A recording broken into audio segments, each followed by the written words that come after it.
And welcome back to the Third Stringers podcast. I'm your host, Noah Kratz, and with alongside me, my partner here, Justin Arbini. Hello, hello. We're back, baby. Let's go. We're back. We're back and better. Better than ever, kind of. And what we got for you today, we got a lot of football talk. We got some NBA talk, and some weird things going on Twitter. Let's go back into it. Let's start off with the AFC and NFC championship games from this past weekend. Had an absolute beatdown of the Philadelphia Eagles over the 49ers. You could say there was an issue with the quarterback. Obviously, that's the storyline, but that's not all of it. And the other side, we had a ref controversy. We had a late hit out of bounds. We had a blown game by the Bengals in Arrowhead. Yes, Arrowhead, not Burrowhead. Mike Hilton, former Steeler. A lot and didn't back it up. True. Let's start off with the NFC Championship game. Basically, the Eagles just pummeled the 49ers 31-7. Justin, what are your initial thoughts on it? Initially, I think the game was just tainted as soon as Brock Purdy got injured, and then Johnson got injured right after that. So it's like, again, it was a beatdown, like you said, and I do think the Eagles probably would have won. I think they're just clicking on all cylinders, but it should have been a lot closer, way more competitive. Like at the end, the 49ers defense was just like drowning. So to me, About what it was, what kind of game it would have been. yes, And it would have been a great game, but quarterback and, props to the Eagles pass rush because, that's true. they just brutally destroyed the 49ers offensive line. Props to them, and they should definitely be in the Super Bowl. But, we're at a point where great game, and we as NFL fans were robbed of it. That's true. We were robbed of it, and it's tough because it wasn't like in the AFC game where some calls and controversy. This was just straight up injury, and it's just unfortunate to see as a fan. And we lost audio, and we're back.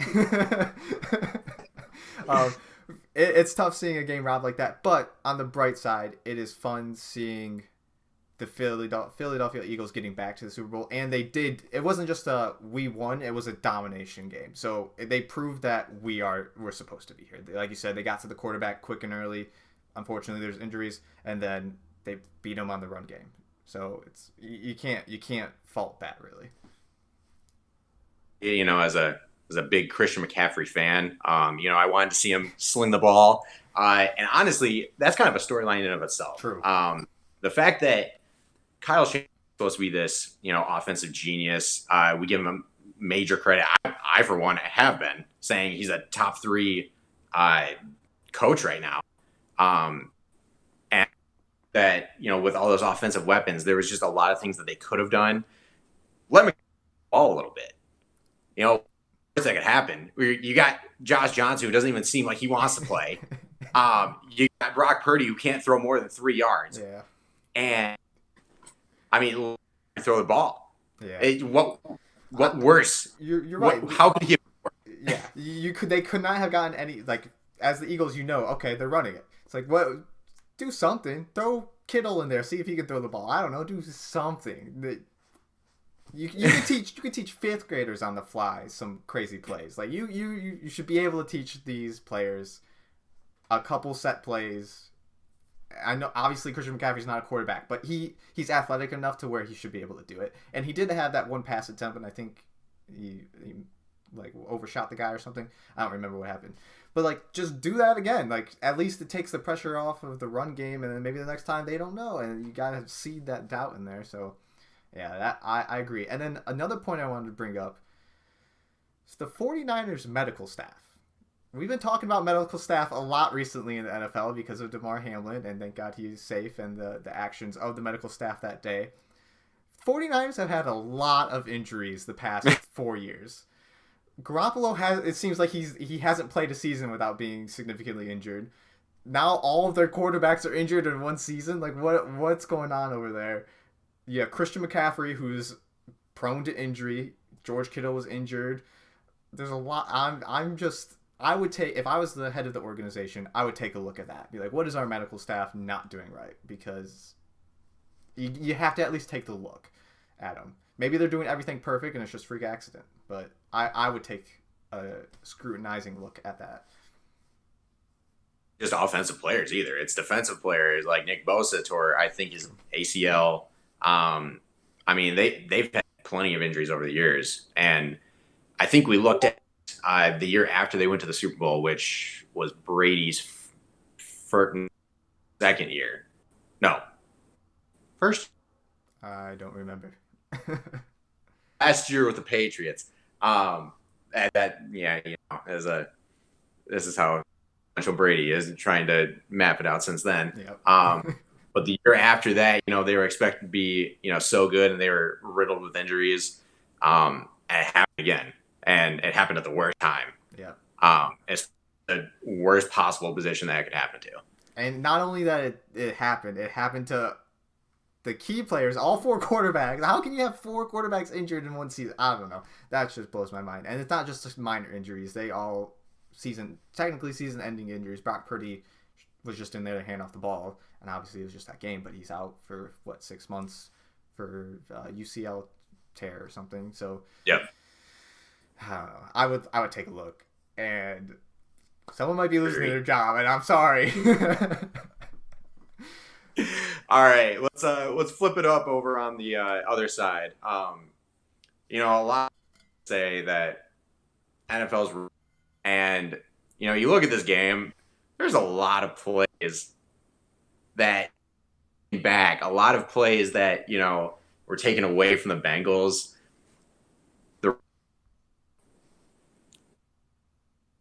They really do, especially in key moments, blowing whistles. It was when they should have to do with the game at all. The whistle wasn't working, so just let the game play out. I get that, blew in that last play, right, with that pass or out of bounds on the Mahomes scramble. But that's the problem. The Bengals don't even have a reason or like a excuse to say that the refs blew the game when they blew the game on the last play. Yeah. I'm always tough on calls like that, or on situations like that, because yes, he did have a penalty that last game. That was a good call on that play. He pushed him out of bounds. They're going to protect Pat Mahomes no matter what. But at the same time, that one play didn't blow the game for them. It was multiple calls and plays throughout. So it's that balance of, was it that one play that ruined it for them, or was it 3 plays earlier when they should have gotten to Pat Mahomes before he had the scramble, stuff like that. I don't know. It's tough to blame it all on, what's his name, Osai? Is that his last name? And he was getting a lot of slack for it too, and I felt bad for him because, yes, he messed up, but if he would have done that in the first quarter, no one would have thought about it. Oh, absolutely. It was just a key moment. Yeah. It was just a really undisciplined play. Yeah.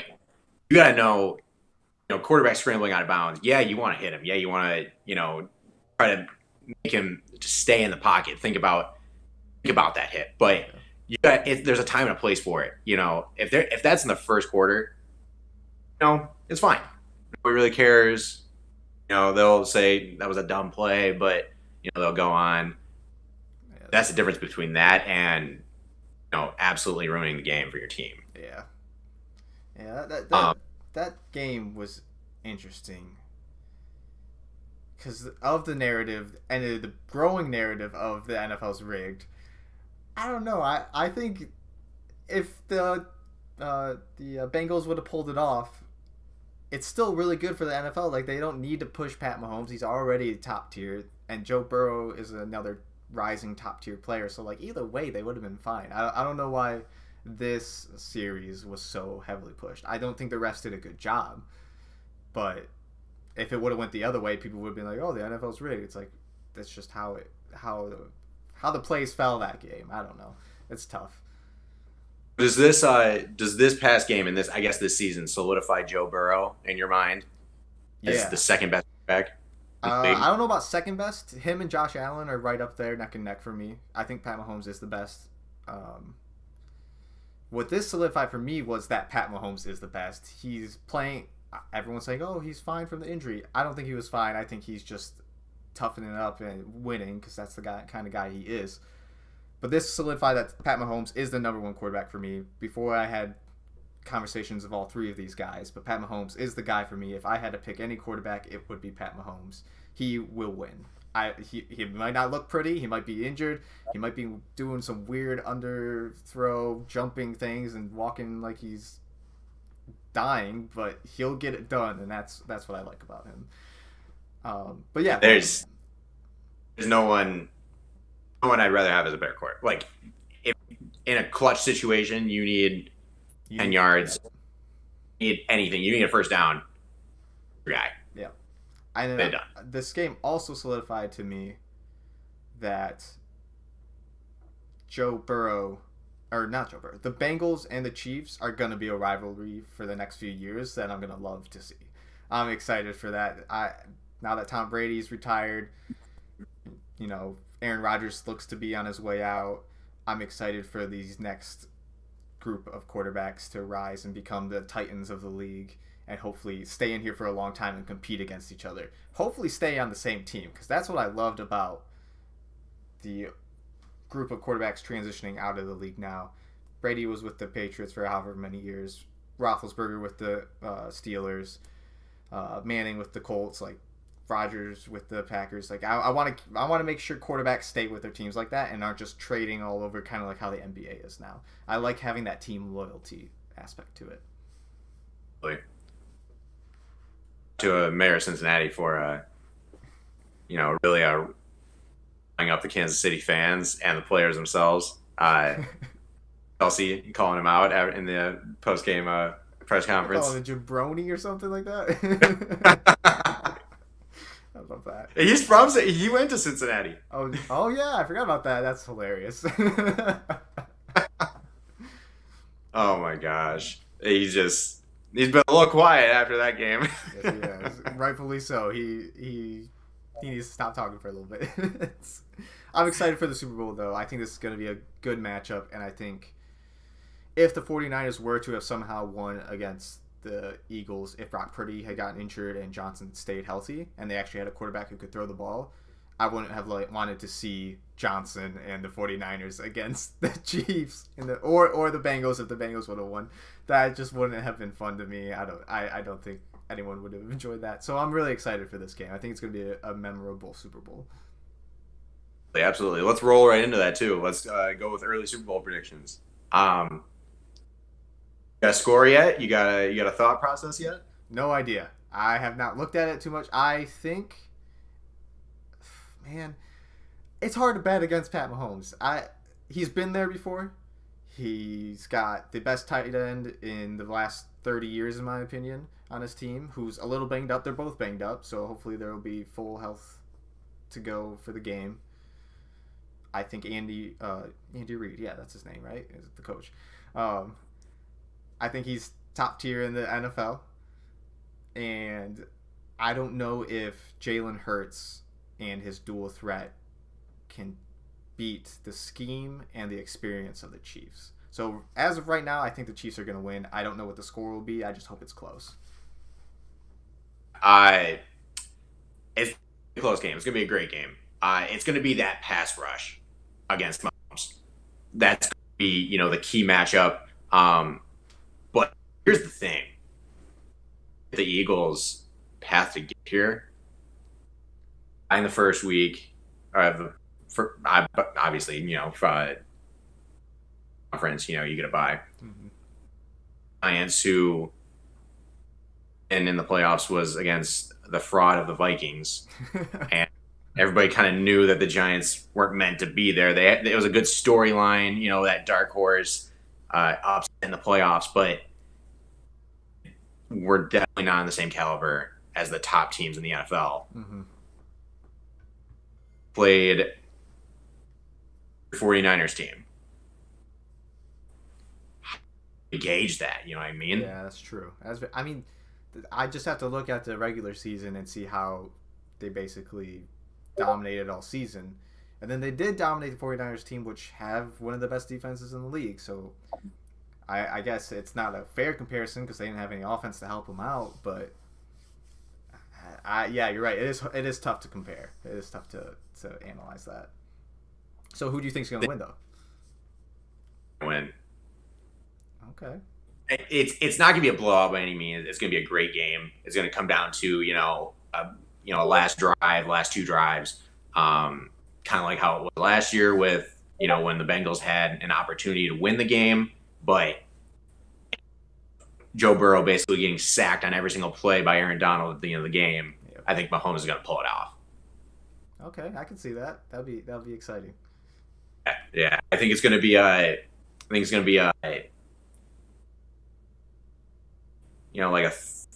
let's go 33-27 victory. Okay. I can see that happening. It's going to be upper 20s, low 30s. I wouldn't go any higher because the defenses are too good and they're going to be very disciplined and on top of it.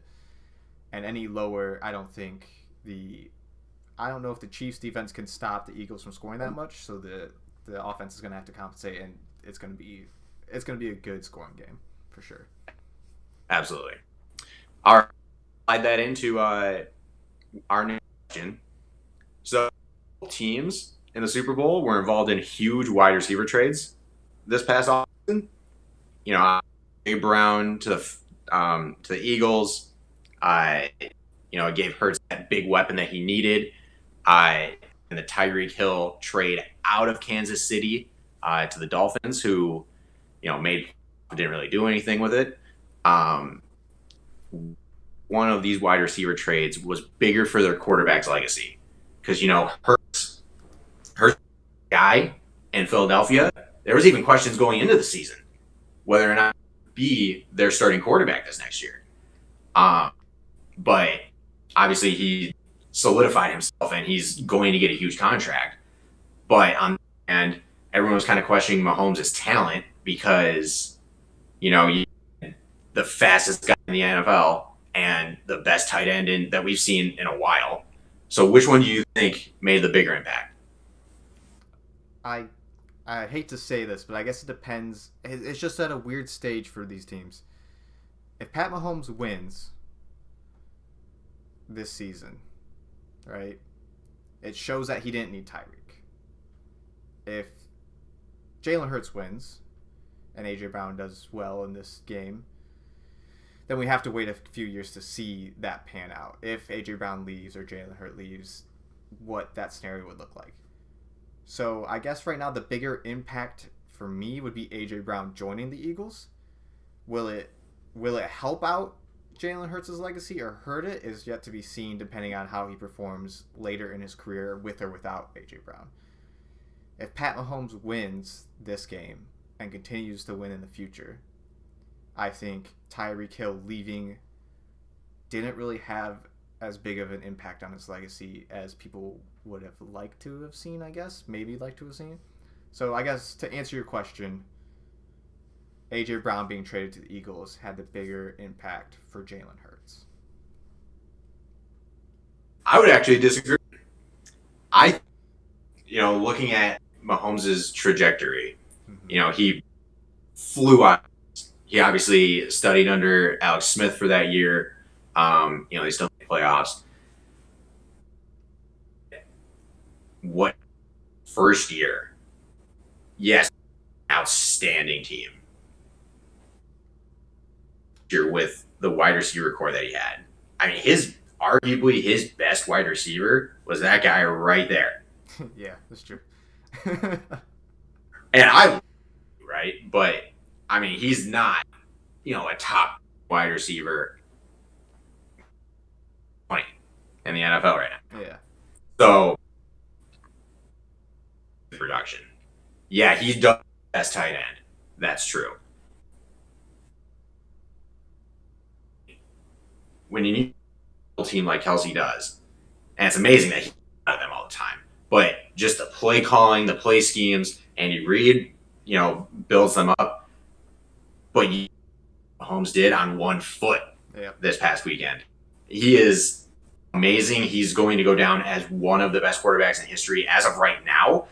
I see a bunch of on Twitter like, is Mahomes a first ballot Hall of Famer as of right now? I think he is. Yeah, I agree. It's hard to argue. I agree with that.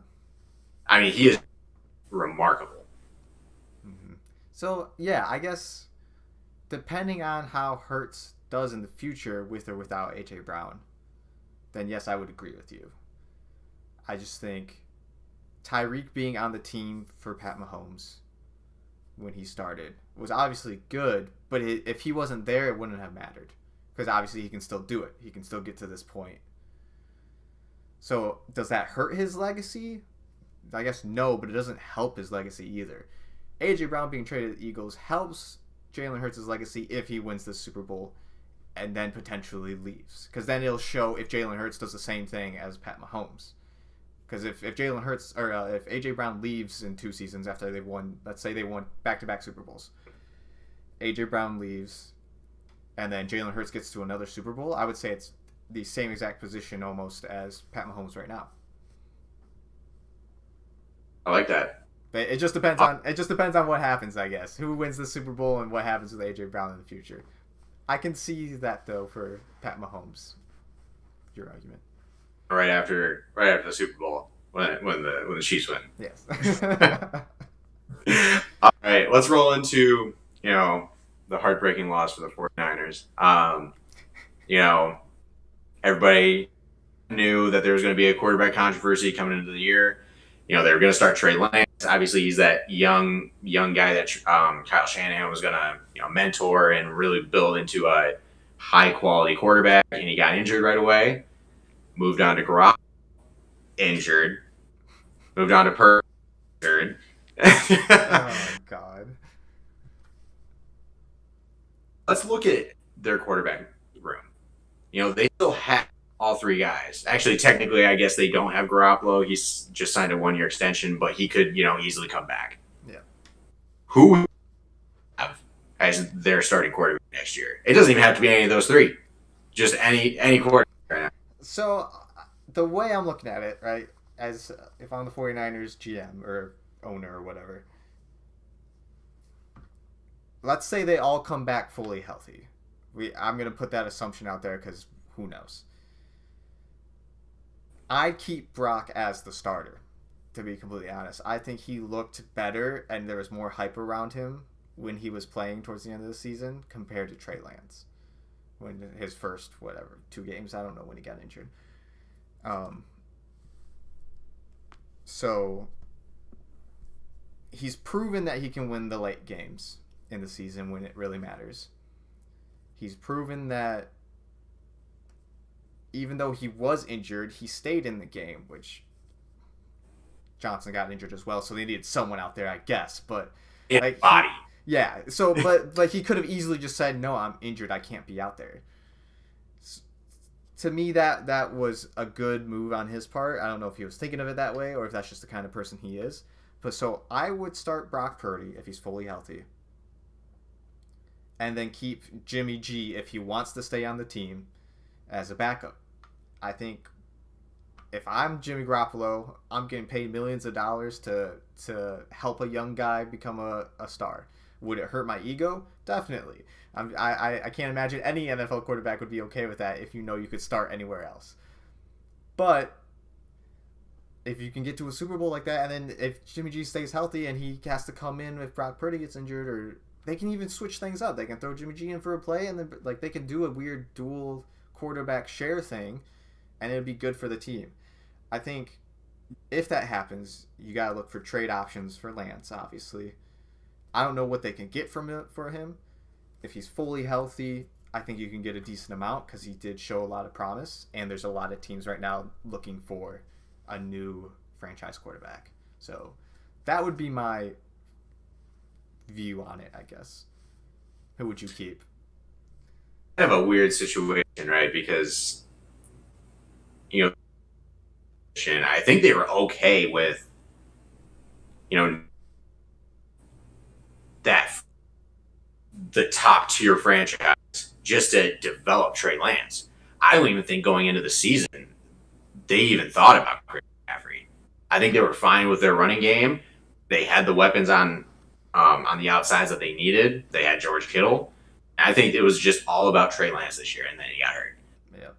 So I think they kind of took that opportunity and said, well, we got to do something. And I think they passed him by in that situation. I don't think Trey Lance comes back. I think you're right. I don't think Garoppolo comes back. Really? Why not? I don't think Garoppolo comes back because I think he's going to make more money somewhere else. And I think he's fine with, I think he wants to be a starting quarterback. He doesn't want to be a backup. Yeah. He was fine being that this past year. And he's a great team morale guy. I think he goes somewhere else, maybe even as a transition quarterback, to Carolina or maybe even Indy, just while they develop a young quarterback that they're going to draft. But I don't think Garoppolo comes back. I think it's Brock Purdy and Brock Purdy alone. One trade scenario I got. They don't even need to. They can just wait it out. Okay. The Derek Carr situation in Las Vegas. Oh, that'd be interesting. So, Derek Carr is the epitome of everyone's thoughts of an average quarterback. I think he's a little better than that. I agree. Just he's a little sensitive, or he can't handle the reporters talking to him and kind of downplaying his abilities. I think he gets a little defensive. He doesn't need to be that in San Francisco. They've got all the weapons. They've got the defense. And I think he's willing to take less money just so that he can play on a winning franchise and prove it. I think they will release him because I don't think he wants to get traded. I don't think he wants to get traded because I think he doesn't want to take away from his new team's assets. Oh. Picks and everything. So I think he is released. I think he chooses the 49ers as his team. I would like that for him because, like you said, it would take that pressure off of him having to win right now, and he doesn't have to move very far. All the logistics of it is nice. So I like that. I could see that happening. And again, Brock Purdy goes down, or if they're trying to do a dual quarterback sort of thing, he is, I think, a decent quarterback. I wouldn't be mad if he was on any team if I'm the coach. He can get the job done, which isn't the greatest thing, but maybe he thrives at the 49ers. Who knows? Interesting. I think so. Nice. All right, let's move on to our NFL draft question of the day. Woo. All right. So, talking a lot about quarterbacks today. Obviously so. The NFL loves to bow down and worship quarterbacks here. Yes. There's the big three next draft. There's Jay Stroud, a state quarterback, phenom, highly projected. Bryce Young out of Alabama, the short one, but with the intelligence of an NFL-ready quarterback. Then you got Will Levis, who was your traditional quarterback type, big body, 6'4", 230. Which one do you think is going to get drafted first? It's a good question. And I'm not saying he's the best of the three. I just think the way he would fit into the organization would probably be the best. I'm saying Bryce Young out of Alabama. Like you said, he is a phenom. Alabama's always going to have top-tier quarterbacks. I think with the way that the projections are looking, it looks like the Texans would potentially pick him. And the new Texans head coach, I just saw this earlier, used to play for Alabama. So I can see that connection coming in already, and I could see that being a good spot for him to go. Do I think he's the best? I don't know. I kind of like CJ Stroud a little more. But I think they go more the Kyler Murray route and get a nice scrambling athletic quarterback and go from there. I don't know why you would doubt an Alabama quarterback after it's been proven over and over again that they can play in the NFL. Who are you going with? What was that? I think you're wrong. Who are you going with then? You got the right team for Bryce Young. I think he will be out of Texans. Be the Texans. Okay. Be a team that trades for that number 1 spot. Oh, okay. Be the Indianapolis Colts. Had connections with Will Levis for a while now. I think that they're desperate for a quarterback. They will make that move from, I think they're 5. They're 5th in the draft. I think they'll move from that 5th spot to that 1st spot, and they'll take Will Levis. And being, I think he's going to shine in the combine. That perform very well. They're going to feel threatened that someone else is going to take him over him. Oh, sorry, I'm sorry to interrupt.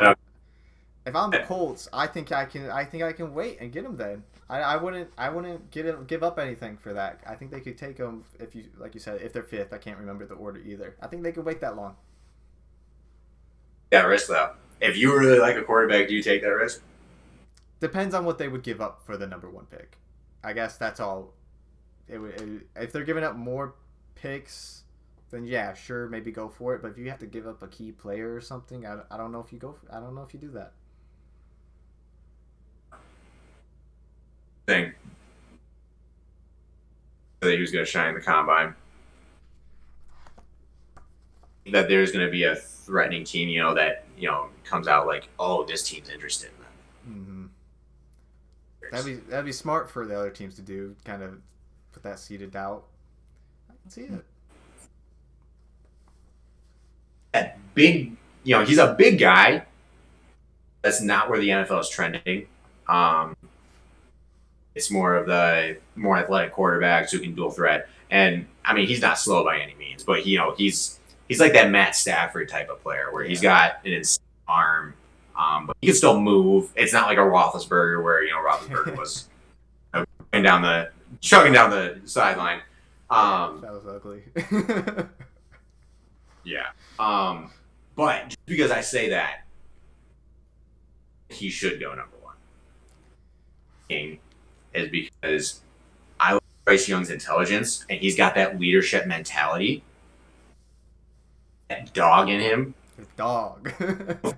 I don't think any of the quarterbacks have. Yeah. That winning mentality. CJ Stroud, I think he's got, to be honest with you, I think he's got the best talent and the best, pinpoint accuracy of any quarterback that I've seen in a while out of college, but he doesn't have that leadership mentality. He Justin Fields on that same Ohio State team. Justin Fields is talking to his guys, riling them up, going out, getting hit in the back, going down, going an adrenaline shot in the blue tent, come running back out and winning the game. He's not doing that. Yeah. He's not talking to his guys on the sideline. He's sitting over there, studying his playbook. No, that's not what a leader does. A leader throws that playbook, he slams his helmet on the ground, and he's yelling at his guys for not making those plays.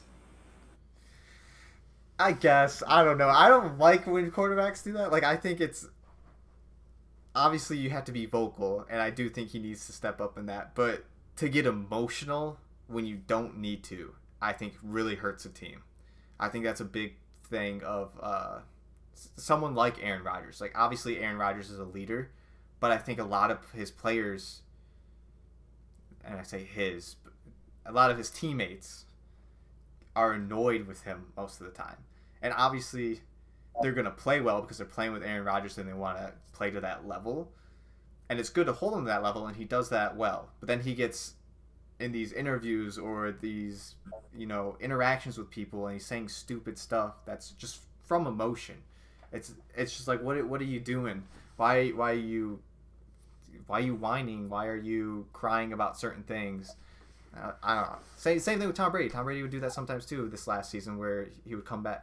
There was that one game he came back and he was yelling at his offensive lineman about how they weren't doing something for him, and he hadn't been at practice that whole week or something like that. It's like, you can't be vocal and emotional in spots like that. You can be emotional at other times, but when it comes to certain key moments, being emotional really hurts the team. Yeah, and it's definitely something that you need to pick your moments, right? Yeah. But being that emotional leader rather than just going to the sideline. Like, for example, Geno Smith this last year, leader for the Seahawks. Lockett dropped a pass where he was wide open and it just fell through his hands. Lockett's over there, himself on the sideline. Yeah. Geno Smith goes over, yells at him and goes, I'm throwing it to you again. Yeah. And I think that a good thing from Geno Smith is that he has been a backup and kind of a lower tier quarterback for so long that he knows, like, I got to boost these guys up because I've been down for so long. So, like, we're here now. I got to keep bringing people up. I can't let Lockett go and sulk on the sideline because I need him to catch these balls for me to stay at this top level that I'm at. Like, I need these guys to perform well. I got to do everything I can. Someone like Aaron Rodgers doesn't need that, or he hasn't experienced that yet enough to know how to do it correctly. Same thing with these young guys. They've been winning their whole lives, right? The college football scene, being D1, is where they start to see some struggle. But then when they go to the NFL, it's a whole nother game. It's a whole nother ball field. So we'll see. You're right. We'll see how it pans out. But yeah, as of right now, he does need to step up that leadership ability. I agree. So what I'm hearing is, right, one that's coming out here that's going to be a consistent quarterback. All right, moving on. Let's move on to the NBA. We just got some thrilling news out of Brooklyn today. Trade. Most comical thing that I've heard in a while. Why is it comical? It's hilarious. Because, as coming out of the last season, big guys in the NBA had the opportunity to go anywhere else. No one else wanted, maybe the Lakers, just because they were desperate.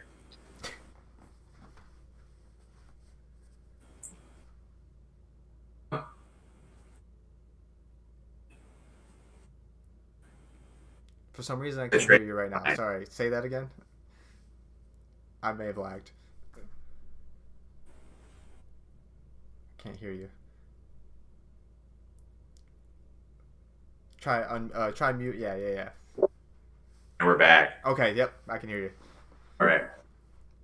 As I was saying, what's comical about it is, last year the only team that was going to make an effort to trade for him was the Lakers. Brooklyn didn't want to do that. They were just going to wait it out. Kyrie Irving stayed quiet for a while, did his thing, balled out, turned into a good player this year. Waited a week before the trade deadline and said, actually, I want out. No. This guy is toxic. Any team that trades for him, I hope, is only going to, quote unquote, rent him for this season, hoping to make a championship run. Because honestly, I would not sign the guy for more than a year. Man, that's tough. In my opinion, Kyrie is the top 3 point guards in the league right now. In skill? Yes. You're correct. You're correct. And I get that he's not the best in the locker room. I understand that. But I also think, one, there's been a lot of turmoil just over the past couple of years of the whole vaccine thing, and we're not going to get into the specifics of all that. And then the film that was shared on his social media or whatever, I didn't look too into it. Just let Kyrie do his own thing. To me, those issues aside, he hasn't been bad in that toxic sense that you're talking about. Like, those were just 2 major things that really had an impact on the team because he was sitting for a while because of the vaccine stuff, and then that was just a big moment in the world with all the anti-Semitism, all that stuff. So besides that, I feel like he's not yelling at teammates. He's not causing commotion, and he's one of the best point guards in the league. Why wouldn't you want him for longer than a season? You just can't trust the guy, though. Can you not trust him, or can you not? But the scenarios are over, right? It's not that he went out and did those things. It's that those things happened to him, and he just handled it how he was going to handle it. It's not like he was causing it. He was reacting to it, and they didn't like how he was reacting. Which, justified or not, I don't think he was out there causing the drama. He had the situation arise, and he didn't want to react a certain way. Oh, comparison for you. Antonio Brown. Very different, I know. Okay. Just based off your last point of he wasn't the one going out and doing these things. It was things that happened outside in the world, and he was reacting to it, and it was just in a negative way in terms of the NBA. Yeah. Get that. Very different from Antonio Brown, who got hit really hard in the head a lot of times. Very different. Same kind of scenario where he's not out there playing. It's things happening outside of the on-field stuff. And Antonio Brown now, I think, would be a top 10 wide receiver if he was still playing. Hard to, but you can't just base it off of what's going on the field or on the court. Also have to take into respect of what's going on outside, because they're that culture too. Yeah. I agree with that. Oh, we went off on a tangent here. That's not where I want to go. What teams? Where do you see him? Real quick, I want to touch back on basically the whole situation. I think what happened was he was trying to negotiate a deal, and then Nets are basically saying what you're saying of, we can't really trust what's going to happen around you these next few years. We don't really want to sign you for these amount of years at this amount of money. And he thinks he deserves that because he is a top level player. So he's looking at it as basketball. They're looking at it as a business. Completely fair. So I think that's why it's come to a point right now, a week before the trade deadline, where he's like, okay, I want out because they told him you're not getting the money. So that's tough, and that is a crappy situation to be put into. I would also like to bring it back to Kevin Durant when he, beginning of the season, said he wanted out. I think there's something in the front office at the Nets not wanting to give the players whatever they want, which is okay. They are a business. But I think that's also playing into it. There's something going on there that the public isn't knowing. Anyway, I think the best spot for Kyrie is the Lakers because they need to go for a good playoff run this season. And I think Kyrie and LeBron have proven that they can do it as long as they are good on the same terms and Russell Westbrook can get behind supporting. I don't know how that would look. I think they could go pretty far in the playoffs. What does a trade scenario look like? You trade Westbrook? I guess they could, and the Nets would need him. I think Westbrook's been overhated the past couple of years. Sure, he hasn't been at the level he normally was for the Thunder and everything.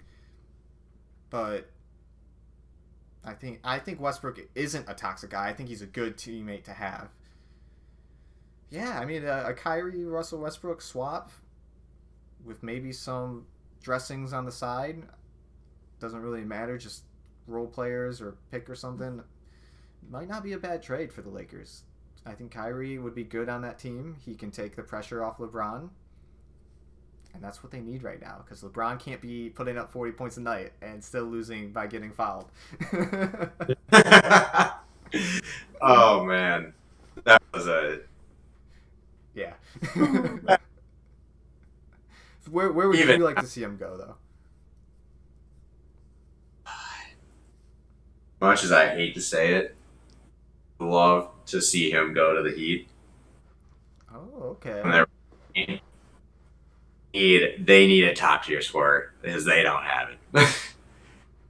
Need a guy who can run an offense because Butler's a defense guy, always has been. Yeah, he comes up clutch sometimes, but he's not a premier scorer. That's true. Or guy down there like Bam Adebayo, defense guy. Yeah, that's what their team is. They're a defensive-minded team 100%. So I don't know if Got, bringing en- Kyrie in would ruin that. got enough defense around him where, yeah, Kyrie's not a great defensive player at all, but he doesn't need to be on that team. It's true. Not the guys to do that. He needs someone who can score the ball. That's true. I like that. And I think Kyle Lowry won't. Kyle Lowry's still on the team, right? I haven't even checked into that this year. Kyle Lowry would not be the main guy if Kyrie was there. Obviously, would they trade for Kyle Lowry for Kyrie? I have to make the money work somehow. Yeah. And I think Kyle Lowry makes enough where that would be like the offsetting contract. Okay, I can see that. I like that. I don't know if the Heat are going to pursue it though. I don't know why they would. I don't know. They're just not kind of in the middle of the pack of playoff teams right now. I think they need to like make like a big move. They gotta do something. Yeah. I don't know. Like you said, the controversy and everything around them. I don't know if they want to do that. I think the Lakers would do that because they know that they're losing LeBron in his second prime, I guess. I don't even know. LeBron's just been dominant for so long. I don't even know what you call it. But they have LeBron. They got to use him as much as possible. And I think they would deal with the off-court shenanigans for, like you said, a loaner season to get LeBron another ring. I could see that happening. Oh, let's backtrack here. What does that mean for KD? I think KD wanted to be gone at the beginning of the season, and he stayed because Kyrie's like, no, we can do this. If I get my contract, we can win this year or next year. And then now Kyrie's not getting his contract, so they're like, shit, here we go. So, I mean, KD has always been weird to me because he was so quick to join the Warriors, and everyone kind of hated him for that, which, okay, you don't like super teams, and the NBA probably should have stopped that. But he doesn't seem to be loyal to a team, which is okay. The way the NBA is now, that's not really a thing. I think I want to see him win for the Nets. I think that's a good fit for him, and I like him on that team. I don't know if Kyrie leaves, they'll have the money to pay Kevin Durant if he wants more. If that's what the issue was at the beginning of the season.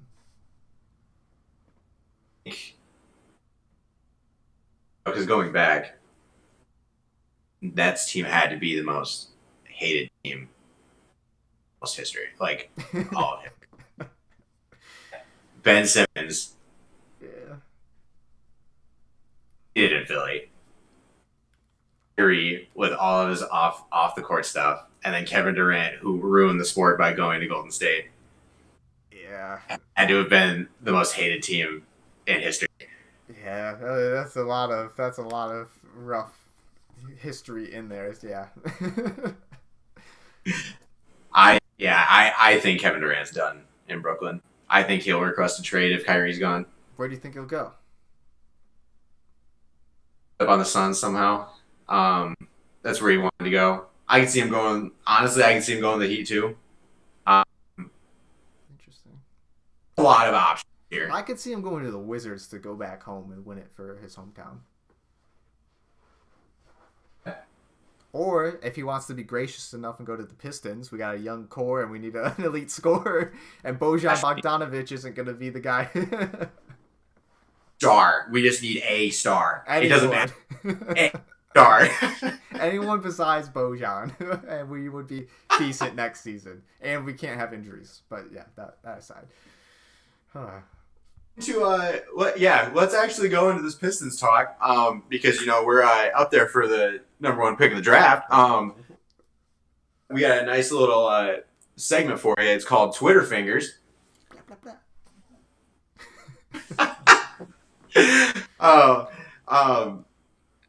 This is gonna be any Twitter beefs that go on, anything that's tweeted out by any NBA, NFL, even MLB, anything that's going on in the Twitter world. We're gonna talk about here. On this week was Victor Wembanyama. It's his number one overall pick for this next NBA draft. Absolute star. Post video of him with a GoPro on his head, doing his just workouts and practices. His hands Paused it. Someone paused it on Twitter. It was ET. That's all I'm saying. It was ET's hand. Where do you was to put on his body? There's no way that was his hand. Huge. He is a freak of nature. He is a freak of nature. He should not be that tall and move the way he does. And yeah, it is disgusting to see, in a good way. To me, of that player that was playing in high school, that I think he was 7'5". Who? That was running down the court, but like was really unathletic because he was too big for his body. But but at all, he moves really well. Mm-hmm.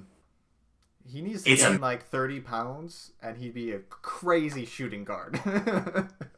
The guy can ball. Yes, he can. He's an amazing player, and he's going this next year. Yeah, that video, I was like, man, when I was 14, thinking, oh, maybe I'll play college. Who knows? No, if there's guys like that, why would I ever get a shot? Yeah.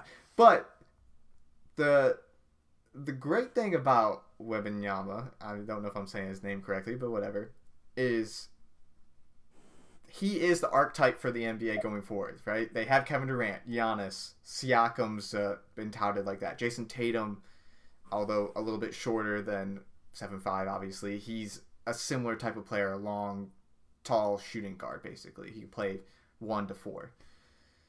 You either need one of those guys to win in the NBA, or you need a Steph, Luka, potentially Trey. I could see Trae Young if he has the pieces around him doing that. You need either a shooter like that or a Kevin Durant-esque player, Victor Wembanyama player.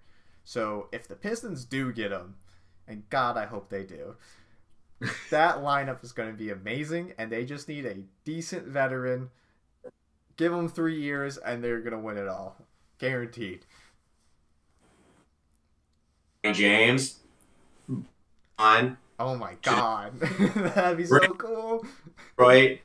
And we got to win a squad. Oh my God, I would love that. They would be close to Cleveland so they can, go back to their roots. It could happen. All right, that's all we got for you this week. We'll catch us next week. We'll talk more about the Super Bowl and more NBA stuff because that's what we're leading into. Yes, sir. And then we are going to be live on YouTube, which is where we are currently. We're going to shoot for every Thursday. It might be Fridays. We'll see how the schedules go. And we're looking for another host, if another host wants to join us. So if you see this and you're interested, reach out to us. You can send us a message on Instagram or leave a comment on the YouTube channel, and we'll get back to you. But yeah. Take. All right. See ya.